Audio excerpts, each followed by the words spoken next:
2016-তে এসএসসিতে অংশগ্রহণকারী ওয়েটিং লিস্টে থাকা চাকরি প্রার্থীদের এবার ইন্টারভিউ নেওয়ার জন্য নির্দেশ দিল আদালত। বয়স পেরিয়ে যাওয়ার কারণে যাদের ইন্টারভিউতে ডাকা হয়নি তাদের ইন্টারভিউ নেওয়ার জন্য এসএসসিকে নির্দেশ দিল আদালত। শুধুমাত্র মামলাকারী চাকরি প্রার্থীদের ইন্টারভিউ নেওয়ার নির্দেশ বিচারপতি অমৃতা সিনহার। আরো তথ্য আমরা জানবো আমাদের প্রতিনিধি সৌভিক মজুমদারের কাছ থেকে। সৌভিক, কি নির্দেশ আদালতের? দেখো, কলকাতা হাইকোর্টের নির্দেশ হচ্ছে যে এই যে মামলাকারী চাকরি প্রার্থীরা যারা বয়স পেরিয়ে যাওয়ার কারণে ইন্টারভিউতে ডাক পাননি বলে স্কুল সার্ভিস কমিশনের তরফ থেকে জানানো হয়েছিল, সেই মামলাকারী চাকরি প্রার্থীদের ইন্টারভিউ নিতে হবে এবং এদের ইন্টারভিউ নেওয়ার পরে ইন্টারভিউয়ের যে নম্বর আছে সেই নম্বর মুখবন্ধ খামে কলকাতা হাইকোর্টের কাছে জমা রাখতে হবে এবং এই গোটা প্রক্রিয়াটা সেটা ভিডিওগ্রাফি করা যায় কিনা সেই বিষয়ে স্কুল সার্ভিস কমিশনকে সিদ্ধান্ত গ্রহণ করতে হবে। এই নির্দেশ আজকে কলকাতা হাইকোর্টের তরফ থেকে দেওয়া হয়েছে।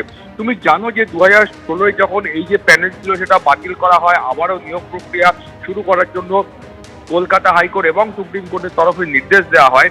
সেই সময় সুপ্রিম কোর্টের তরফ থেকে বলা হয়েছিল যে 2016 সালে যারা যোগ্য প্রার্থী রয়েছেন, আনটেন্টেড প্রার্থী রয়েছেন, এই প্রার্থীদের বয়সজনিত ছাড় দিতে হবে।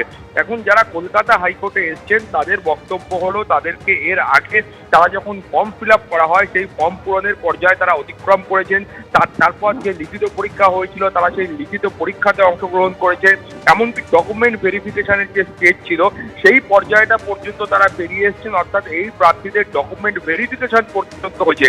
কিন্তু তারপরেই স্কুল সার্ভিস কমিশনের তরফ থেকে বলা হয় যে এই ওয়েটিং লিস্টে থাকা প্রার্থীদের তাদের বয়স পেরিয়ে গিয়েছে, ফলে তাদের ইন্টারভিউতে ডাকা হবে না, তাদের ইন্টারভিউ দেওয়া হবে না, ফলে তারা এবারে চাকরি পাওয়ার যে সুযোগ ছিল সেই সুযোগ থেকে তারা বঞ্চিত হচ্ছেন।